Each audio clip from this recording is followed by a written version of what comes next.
Hello, my name is Johnny Marker, and for the final presentation, I will be talking about maneuverability and level design.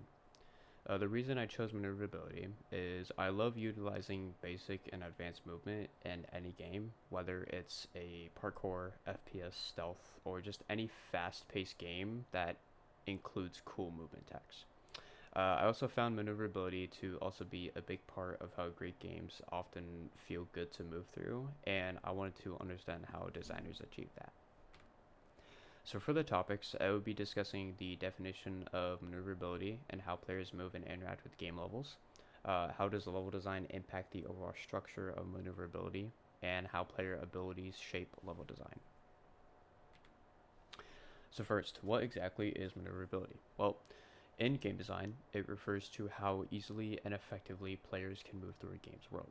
A game's core movement for how your character walks, runs, and jumps must feel tight and responsive, translating player inputs into predictable on-screen actions. When you have basic traversal perfected, players can focus more on exploration and challenges without having to worry about the controls. Now, maneuverability also includes advanced actions such as climbing, dodging, and wall running. Each of these actions are tightly coupled with both the player's abilities and level design so that environments teach, challenge, and reward mastery of each new skill. Additionally, when chaining these moves, it can create fluid, exhilarating sequences that reward practice and achieve satisfaction. Lastly, maneuverability is heavily tied to players' abilities and level design structure. Well-designed spaces can serve as implicit tutorials, introducing simple uses of a skill before ramping up complexity and later on gaining progression to guide exploration. The results gives the player a playground where mastering traversal abilities reveals shortcuts and secrets. So some examples of these is we have the bottom left is Mirror's Edge with the first person parkour with wall running, vaulting, and sliding. And the bottom right is we have Marvel's Spider-Man with the playground of web swinging, web crawling, and aerial tricks. Level geometry, or sorry, level design impacts maneuverability. So level geometry matters because due to the shift between broad arenas and narrow passageways, it can profoundly affect player choice and pacing. In open areas, players can observe their surroundings, they can find cover points, use different tactics, whereas with tight corridors, it focuses on tension with each doorway becoming a choke point. Now, verticality leads to ledges that the player can scale, towers to ascend, and cliffs to rappel. With vertical geometry, it rewards players by unlocking secret paths, gaining high ground on your enemies, or while descending down, it can facilitate for stealthy approaches or daring escapes. Having obstacles of different sizes force players to alter their decisions on where to go and the movement to achieve their decisions. Dynamic elements like moving platforms, collapsible floors, breakable barriers, they can add urgency and variety, which can alter the player's split-second decision. Now, instead of talking about examples of different games, I will be talking about Titanfall 2. Now, Titanfall 2 has many outdoor sections that feature wide open areas that are designed for high speed wall running, double jumping, grappling, and flanking. There are also tight corridors for gameplay, like in the campaign missions of it affecting cause or the arc. It limits the player's freedom and ramps up tension. Now, verticality is no outlier for movement. In Titanfall 2, you are expected to move up, down, and across buildings or vast areas through wall running, double jumping, and grabbing onto walls. Enemies and objectives are often placed at different heights, which encourages the use of vertical movement.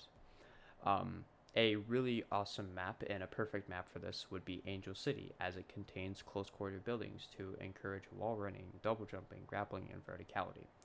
Now you can actually see the map of Angel City in the top right and the bottom left image. As you can see, there is a lot of buildings for wall running, double jumping, and grappling.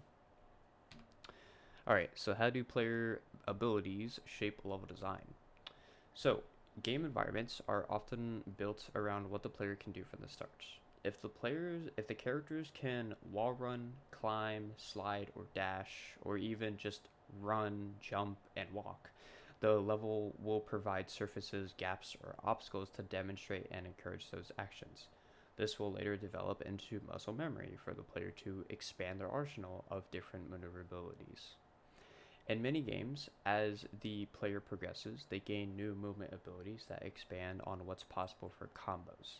These new abilities layer onto basic or existing combos, which further encourages the player to experiment and combine different movesets.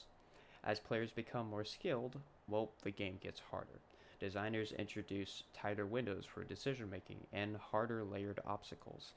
These levels and these, you know, uh, sorry, these harder layered obstacles can test the player's reflexes and precision of movement, adding the value of rewards and skill progression. Lastly, abilities plays a big part into affecting the game's pace. In the beginning of a game, movement can be basic, slower, and deliberate, but as more abilities become open, the game will feel faster and more fluid. And designers do this to control pacing, shifting from exploration to fast paced traversal, immersing the player in progression and mastery. So, a quick example would be Mirror's Edge. The levels are designed to accommodate for the character's parkour abilities of wall running, vaulting, sliding, and climbing. The layout of rooftops, pipes, ledges, and walls are placed in the sense to create a natural movement flow. Now, although you don't unlock any abilities in Mirror's Edge, it's more of the game teaches you new movement combinations over time, which can translate to mastering the chains of movement for for more fluid gameplay. Um, Additionally, Mirror's Edge also became a known hotspot for speedrunners and finding advanced movement combos.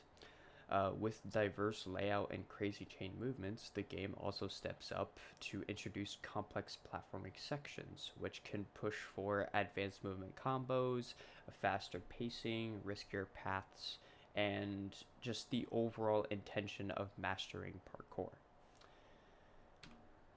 All right. So overall, in summary, we talked about maneuverability, how it refers to how fluidly and effectively players can move through the game world using actions like jumping, climbing, dashing, or wall running to interact with the environment.